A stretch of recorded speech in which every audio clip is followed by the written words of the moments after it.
Hi guys, Reynald here. Last week I featured Cetia at 115 alongside Fire Team and Gunner Teams, and I figured Fire Team was much better for her, and I did say I would do another showcase once she gets to 120 and talk about the differences in between. So now I've actually played with her a lot. I've been using her in regular guild battle and limited guild battle. I very recently gotten her to her J25, which unlocked her armor break skill, and it definitely is a huge improvement for her. I've also just finished the Brachiosaurus VC yesterday, which further increases her power. I wasn't too sure in between Brachiosaurus and Phoenix which one would perform the best, but I do find that the extra agility and single target resistance are quite valuable, so overall it has been working very well for us.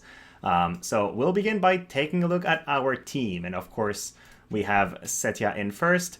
She is built for a decent amount of accuracy, and I've actually just built an aim Alexandrite right ring, which I never had before, so it's going to further increase my accuracy by 5.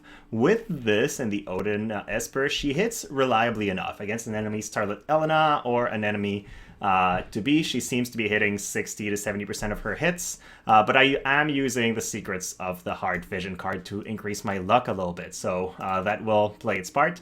And then, yeah, Odin has all 22 accuracy nodes up as well. I am eventually wanting to replace her bow with Cetia's bow, an aim version, or ideally a rune bow, but it's kind of hard to get the recipes for these. So eventually I'll get even more accuracy, but with this, she is doing okay, at the very least.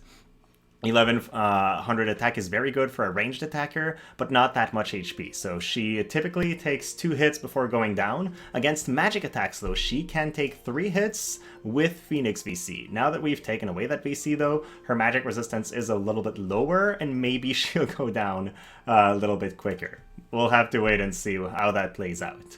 And then abilities on off for Cetia, I have figured that when she gets her 120 ability, I talked about this previously, but she gets access to her armor down move, and defense penetration is less important for her than it is before. So because of that, I am now turning off the target ability that she gets on this sub job, and then instead she's going to use her range up in her main job and get range up with Fire Blessing instead, which increases her slash and magic resistance too, so that increases the chance of her taking 3 hits before going down. Overall, I would say Cetia works much better in my opinion if she uses Bells on turn 1 and then some other buff. She has some really good AoE buffs, like Domain of Fire increases unit resistance and agility for herself. It's really good, but she typically needs to be spamming her attacks to kill because she's not a one-shot machine, so you can't rely on her using buffs and then having to use only one attack to take down the enemy. Also, Cetia's Limit Break is so good that you want to be able to use it and not be out of AP afterwards. Her second thing in the sniper job that I turn off is target share. Same logic, it's an AoE buff. I don't want her to be using that. So basically these 2 abilities I've turned off and everything else is on. Now, if we quickly go over our teammates, we have Macherie, who also uses ranger attacks. She does help against evasion because she has a guaranteed hit in her ranger sub-job. And outside of that, I really wish I had 2 bells because Cetia is very AP hungry, but so is Winter Macherie. With the Amberlight Mental, she does gain some AP, but it's not enough to spam Barrage, which can be a major issue. Otherwise, 8,000 HP, 1,300 attack is pretty good. And she's also quite slash and magic resistant, so she takes a couple hits before going down, just not against every single damage type. And then finally we have King Mont. I've equipped him with extra movement and haste so that he goes in front because he is the slowest member of our team usually. And then as I said, he's not going to hit that hard. I could equip him with the Ifrit VC and increase everybody's damage, but then my accuracy would be lower and we will be targeting some teams that have a decent amount of evasion. He also has some accuracies in his Nightblade sub-job, and in his case, since I want him to run forward and ahead of our team, I've turned off the AoE buff. So Mercy's Grace is off, and same thing the Nightblade sub. He has double resistance off as well, so he just runs forward. This is our current setup. Let's do some fights. Let's begin with an interesting fight against an enemy Gargas that I haven't seen too often, and then Tifa and more. 2 magic attackers, so Cetia should be doing pretty well against them. And then we have a very evady Tifa with an evady Esper, luck up, and a very high amount of evasion in her gear. So if we can hit her reliably, it won't be as good of a showcase as it would be if we were targeting somebody like Starlet Elena or like To Be with their evasion buff, but it is still a pretty good test for us. What I'm wondering about is, can we tank a couple of hits from Gargas? I used to be running the Phoenix vision card, which gives us 20% magic resistance on all our units. In this specific case, we've replaced that with single target resistance, which helps against Charlotte Elena, but doesn't really help against AoE mages like the ones we have in the enemy team. So I guess we'll see. They also get some defense up. Cetia is not set up with a lot of defense penetration in our team. She only has 40%. So we'll see. And then a barrier on Gargas as well. He has 6,000 HP. I expect that we'll be two-punching him through that barrier, but we'll see. I could be surprised. So here, Kingmont is hasted, which ensures that he'll run ahead of our team and reach these guys. I am very happy that the enemy Moore hasn't used re-raise yet. Hopefully she won't use it at all. In my experience, Cetia does have an ability to remove re-raise, but since she can always catch enemies in an AoE instead, she doesn't really use it. I don't think I've seen her cancel a re-raise even once so far. Now, Mashari is going to be in the air when Gargas casts, so that's pretty good. She won't take the hit, but Bursting Light does a significant amount of damage right here.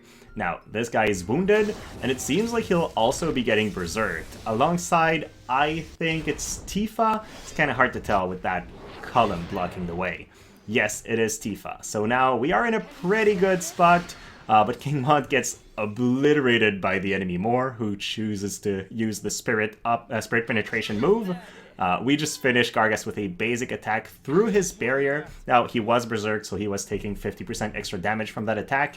And then Mashari, if you did not know, has a very decent range on her jumps. So that was actually a jump at 6 square range across the map. We end up losing our tanks. That's fine, because Moore decides to group next to Tifa.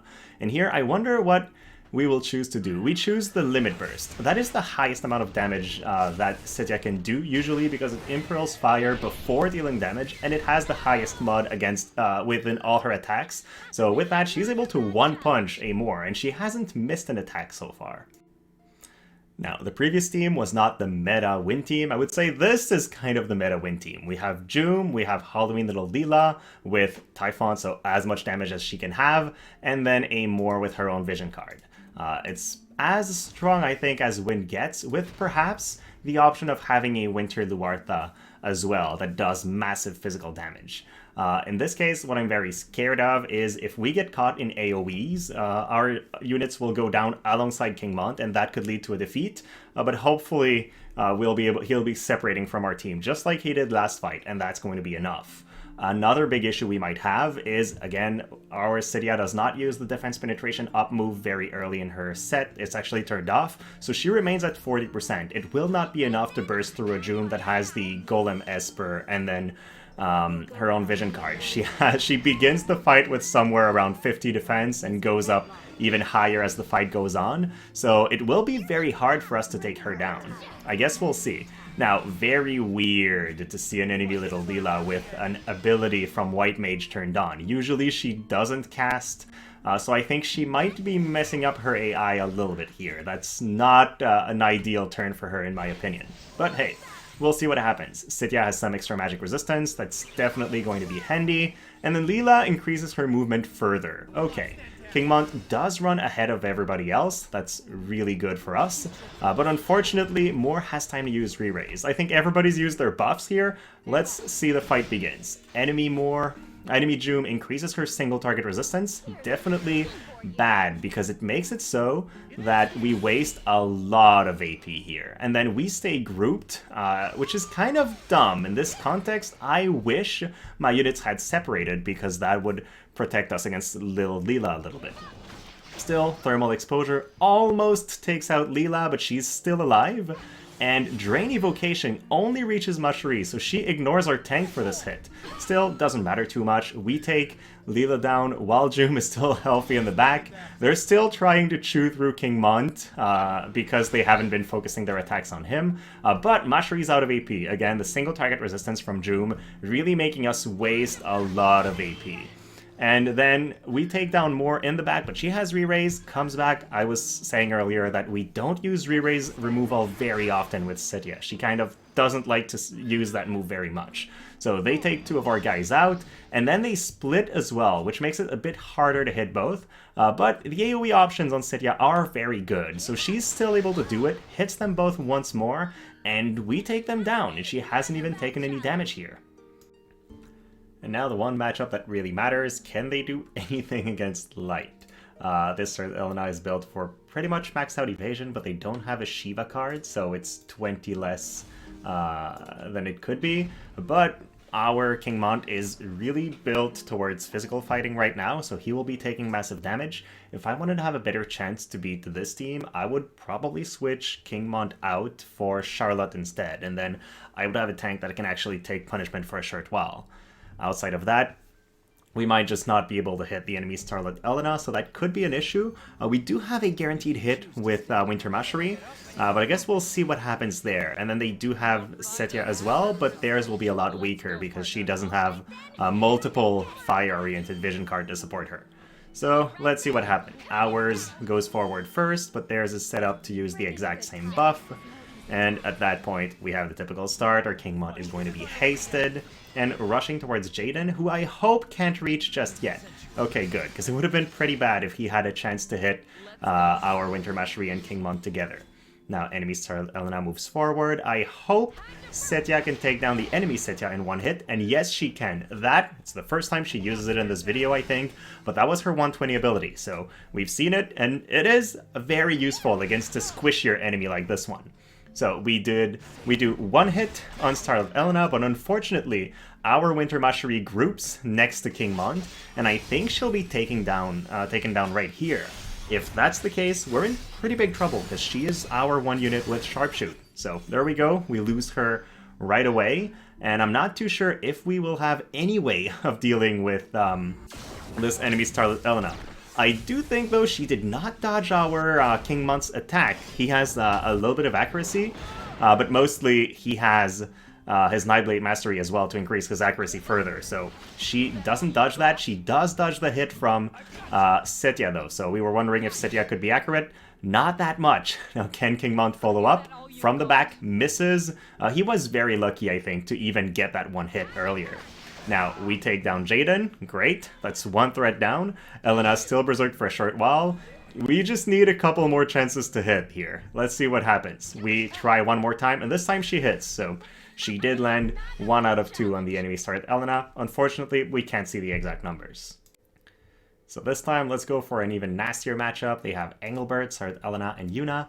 They do have evasion up on their vision cards, but they don't have an Esper that gives them a lot of evasion. So I think we'll have a similar chance we had to hit the enemy Elena. But they have a great physical tank that can take quite a bit of punishment, and a healer that's going to keep him alive. The reason I think we might have a shot somehow is if Cetia uses her thermal ability that decreases healing power and hits both Yuna and Engelbert, their ability to heal him will be severely hampered, and then they might just be wasting turns trying to keep him alive and not doing a good job at it. So that's what I'm hoping for, but we did see in the previous matchup how quickly Starlet Elena was melting through my team, so maybe it'll just be our team losing. We know how strong Light is, and unfortunately I haven't found a team with Engelbert, Starlet Elena, and Jayden together today. If I had, I'm pretty sure we would have lost against that team. Let's see what happens with this one, though. Engelbert generates some hate. Right now he is next to Elena, and Yuna is just there using re-raise on herself in the back. If it's single target, I think Cetia will actually use her re-raise removal ability, which would definitely be to our advantage. So what happens here? Hopefully she's not in range yet. Yes, she is in range, but she hits. So you know what? She's been very reliably hitting enemies for now. So Elena takes 2 hits in a row, gets disabled, Courageous Pup, but it doesn't matter. We're just going to sharpshoot her. And the enemy team's formation was definitely not that great. Their Engelbert was so far behind that Elena died before he did anything, and at that point, it won't be that representative of what a fight would actually be, because we had an advantage that's definitely not normal. We will get to see the kind of damage Cetia does against an Engelbert, though, and I'm kind of interested to see that. So her most damaging ability, her Limit Break, only did 3,700, but it does decrease his fire resistance, 1,600 from Mastery, 500 from King Mont. We are struggling in the damage department right now. We'll be using AoE ability, not even, but this was a 5,000 damage hit, so this one was actually quite decent. Now, I don't think we've decreased their healing power just yet, but he doesn't get healed all that much. uses Stunning Blade, makes sure to maintain that hate, and now a lot of our guys are just basic attacking Engelbert forever. I hope this attack from Mashery is enough to take him down, and we're gonna go for Yuna. Yes, we do. 7,000 damage, dies once, comes back to life, and because she's hellbent on healing Engelbert, she never actually decides to revive her Elena friend, and that definitely plays to her advantage. She throws another Kiraga in the air, gets back to full HP herself. Full HP doesn't matter, Cetia can just one-punch her, so another defense down move, and we end up winning. We saw a lot of Cetia 120 ability here, and you can tell that this J25 skill is actually quite important for her kit. So that was it for today. Do I think Cetia can beat the light meta? Not really. I haven't found a very optimized light team that did its job and just butchered everyone. And also, this map gives fire attack up, it gives spirit up, so it's definitely an advantage that we have that we would not more normally have. The map is very large, which is good for missile units, so I'll be curious to test them on a different map. But for now, this is the playing field we have, alongside a very large guild battle map as well, where Cetia shines quite well. So I'll be curious to monitor her across the next couple weeks, but so far she has been surprising me quite a bit. If she can land her hits, she is a very powerful unit. So this is it. Let me know your thoughts. Hopefully you've enjoyed it, and have a great rest of your day, guys.